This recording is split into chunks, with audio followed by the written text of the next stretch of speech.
Hello dear students, welcome to our channel. Today we are going to discuss about the next part of our perioperative nursing care. आइए आज start करते हैं आज की class. देखते हैं फर्स्ट वन क्या है.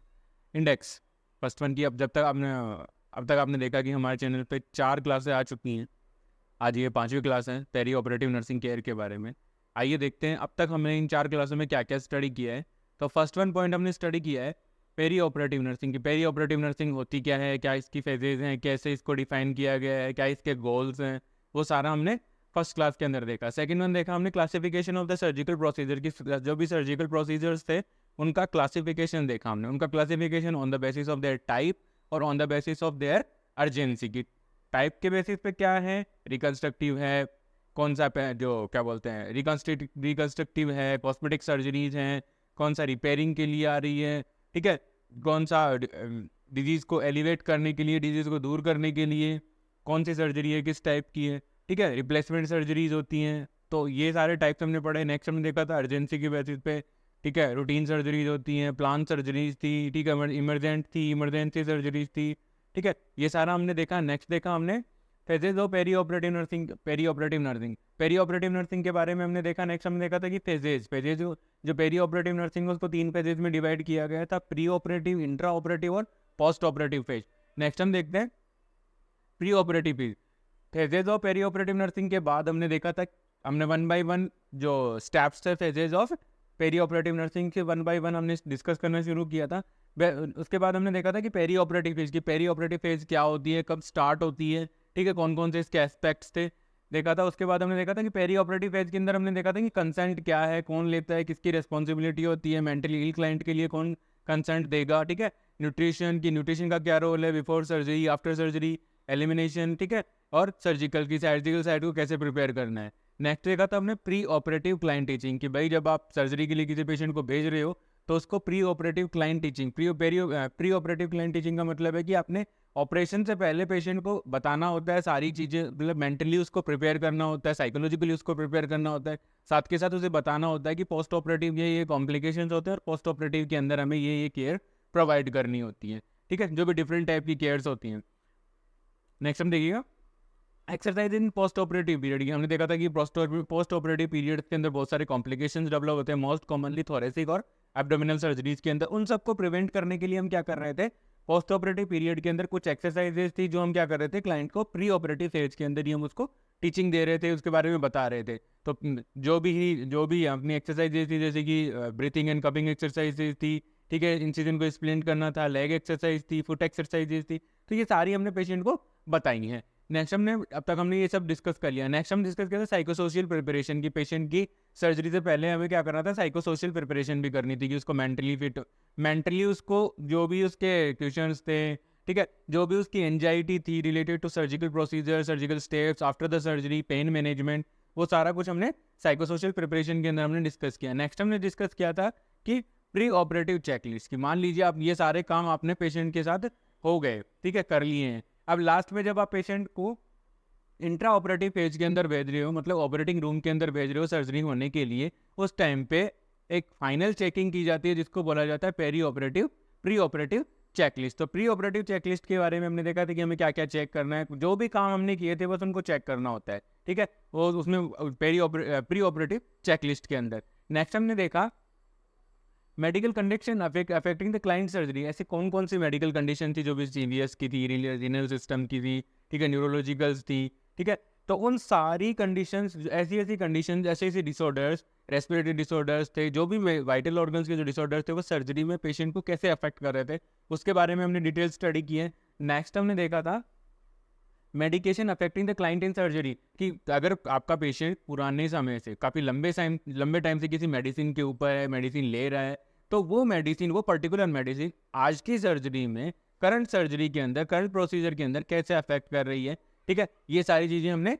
डिस्कस की थी. जैसा कि एग्जांपल के तौर पर हमने देखा था कि बहुत सारे ऐसे पेशेंट होते हैं जो न्यूरोलॉजिकल सीवीएस के डिसऑर्डर्स के पेशेंट होते हैं, हाइपरटेंसिव पेशेंट्स होते हैं, उनके अंदर क्या होता है, इकोस्प्रिन दी जाती है, ठीक है, ब्लड को थिन करने के लिए. तो इकोस्प्रिन क्या करती है, ब्लड को थिन करती है. अगर आप सर्जिकल प्रोसीजर के लिए जा रहे हो तो क्या करना है, मिनिमम 48 आवर्स पहले हमें उन सारी मेडिकेशंस को क्या करना है, स्टॉप करना है, ताकि पेशेंट को excessive blood loss during surgery उससे बचाया जा सके. नेक्स्ट हमने देखा नेक्स्ट हम आज की क्लास में हम शुरू करेंगे हमारा इंट्रा ऑपरेटिव फेज की। इंट्रा ऑपरेटिव फेज क्या होती है, कहाँ से स्टार्ट होती है, कौन कौन से इसके फंक्शंस होते हैं, नेक्स्ट मैंने क्या क्या रोल होते हैं during intraoperative phase. Next हम पढ़ेंगे guideline to eliminate the wrong side and wrong surgical process की। ऐसे ऐसे कौन कौन सी गाइडलाइंस आई हुई हैं जो गाइडलाइंस हमें क्या करेंगी कि हम पेशेंट की रॉन्ग साइट और रॉन्ग सर्जिकल प्रोसीजर होने से हम अपने आप को, हॉस्पिटल को और पूरी हमारी जो सर्जिकल टीम उसको हम बचा सकें। कौन कौन सी गाइडलाइंस है उनको हम उन गाइडलाइंस का फॉलो करते हुए हम क्या करेंगे, पेशेंट को जो प्रॉपर साइट जो भी जिसके लिए भी पेशेंट को हमने प्लान किया है, जो भी सर्जरी के लिए पर्टिकुलर सर्जरी के लिए प्लान किया है वो सर्जरी होगी और साथ के साथ एरर होने के चांसेस है वो कम हो जाएंगे। नेक्स्ट वन है सर्जिकल सेफ्टी चेकलिस्ट। यहाँ से बहुत बार क्वेश्चन आता है, प्लीज आज की क्लास ध्यान से देखिएगा। तो guideline to eliminate the wrong site and wrong procedure को प्रिवेंट करने का सर्जिकल सेफ्टी चेकलिस्ट। आइए वन बाय वन हम आज की क्लास को स्टार्ट करते हैं और देखते हैं, डिटेल स्टडी करते हैं। फर्स्ट वन है intraoperative phase. Intra operative phase क्या होती है? तो प्री ऑपरेटिव फेज क्या थी? प्री ऑपरेटिव फेज थी कि जैसे ही पेशेंट ने डिसीजन लिया कि हाँ मुझे सर्जरी कंडक्ट करवानी है, ठीक है, मतलब इनडायरेक्टली हम ये कह सकते हैं कि पेशेंट जब सर्जरी के लिए हॉस्पिटल में एडमिट हुआ उस टाइम से प्री ऑपरेटिव फेज शुरू होती है और वो जब तक पेशेंट को ऑपरेटिंग रूम में नहीं भेजा जाता उसके बीच का जो पीरियड होता है वो पीरियड होता है प्री ऑपरेटिव नर्सिंग के अंदर आता है, प्री ऑपरेटिव फेज के अंदर आता है। अब आता है नेक्स्ट हमारी जो स्टेप है वो आती है इंट्रा ऑपरेटिव फेज। तो इंट्रा ऑपरेटिव फेज कहाँ तक आती है देखिएगा, इंट्रा ऑपरेटिव फेज की डेफिनेशन देखिएगा कि इंट्रा ऑपरेटिव फेज वो फेज है जिसमें क्या होता है, वो ये फेज कब स्टार्ट होती है, जब पेशेंट ऑपरेटिंग रूम में आ जाता है तब ये स्टार्ट होती है। और कब खत्म होती है, जब पेशेंट सर्जरी के बाद या जो भी सर्जिकल प्रोसीजर है, जो भी ऑपरेटिंग प्रोसीजर था उसको कंप्लीट होने के बाद जब पेशेंट को post anesthesia care unit PACU unit के अंदर जब पेशेंट को ट्रांसफर किया जाता है उसके बीच की जो ड्यूरेशन होती है उसको बोला गया है इंट्रा ऑपरेटिव फेज। ठीक है, आइए वन बाय वन देखते हैं।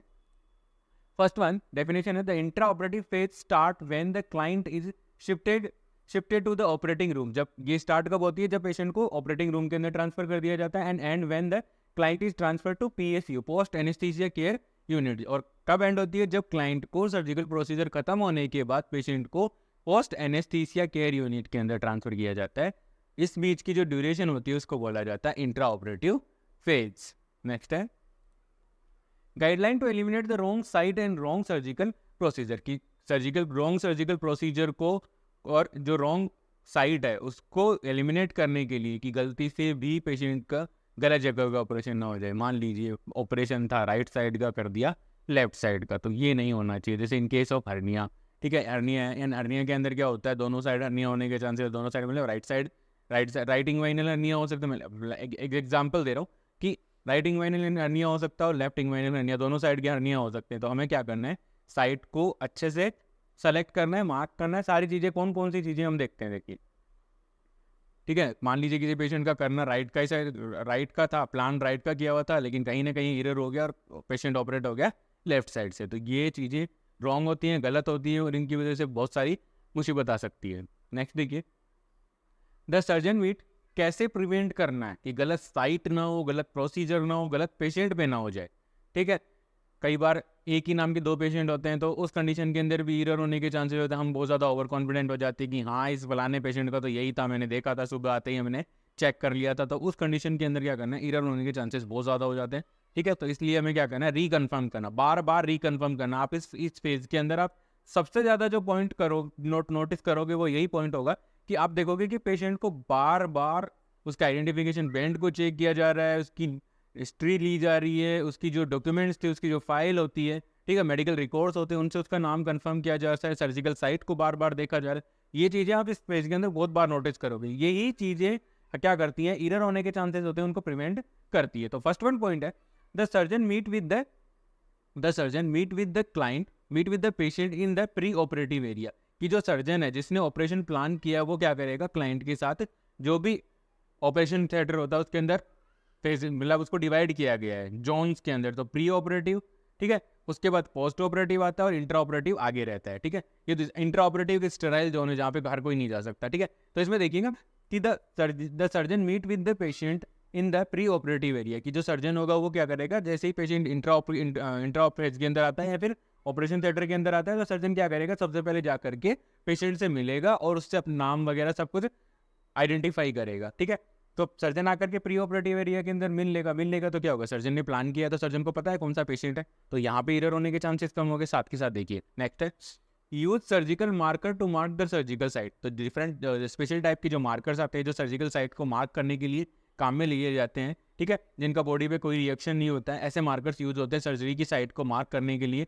तो सर्जन को क्या करना है, जैसे ही वो प्री ऑपरेटिव एरिया के अंदर पेशेंट से मिलता है, पेशेंट से कम्युनिकेट करता है, उसी टाइम पे उसे क्या करना है, सर्जिकल साइट को क्या कर देना, मार्क कर देना, ताकि जब पेशेंट को जब पेशेंट एनेस्थेटाइज हो जाता है उसके बाद हम क्या करें, मार्किंग को देख करके हम इजीली आइडेंटिफाई कर सकें पेशेंट की सर्जिकल साइट को। नेक्स्ट वन देखिएगा, the nurse and surgeon both are reconfirm the surgical site in the operating room. अब यहाँ पे क्या करना है, सर्जन और नर्स दोनों को क्या करना है, जो ऑपरेटिंग रूम में जाने के बाद क्या करना है, जो सर्जिकल साइट थी उसको उसको रिकन्फर्म करना है कि the nurse and surgeon reconfirm the surgical site in the operating room की। तो ऑपरेटिंग रूम के अंदर क्या करना है, नर्स और सर्जन को क्या करना है, जो भी सर्जिकल साइट थी उसको क्या करना है, रिकन्फर्म करना है। ओवर कॉन्फिडेंट नहीं होना है, कई बार बहुत मुश्किल हो जाती है, फंस जाते हैं इसके चक्कर में। नेक्स्ट है just before starting the surgical procedure a timeout is conducted with the all member of the operating team। जब सर्जरी स्टार्ट कर रहे हैं, ठीक है, तो एक टाइम आउट कंडक्ट होना चाहिए। आपको जैसे ही सर्जिकल सेफ्टी चेकलिस्ट है उसके बारे में मैं बताऊंगा टाइम आउट के बारे में, ठीक है। टाइम आउट का मतलब थोड़ा सा भी अभी हिंट के लिए ध्यान रखिए कि जब पेशेंट एनेस्थेटाइज हो जाता है तो उसके बाद काउंटडाउन शुरू होता है, ठीक है। सर्जन से पहले ही पूछ लिया जाता है कि सर, जो भी पर्टिकुलर सर्जन होता है उसे पूछा जाता है कि आपको इस सर्जिकल प्रोसीजर के अंदर कितना टाइम लगेगा। उस हिसाब से एनेस्थीसिया डिपार्टमेंट की जो भी टीम होती है वो क्या करती है, पेशेंट को एनेस्थेटाइज करती है कि उसी ड्यूरेशन के अकॉर्डिंग वो क्या करती है कि जो amount of drug administration during anaesthesia है वो सर्जन की ड्यूरेशन पे डिपेंड करता है कि सर्जन इस सर्जरी को कितने टाइम में कंप्लीट कर सकता है। तो वो उनसे पूछ करके बात करते हैं। तो जैसे ही वो एनेस्थेटाइज कर देते हैं उसके बाद काउंट डाउन शुरू हो जाता है, ठीक है, टाइम आउट शुरू हो जाता है, ठीक है।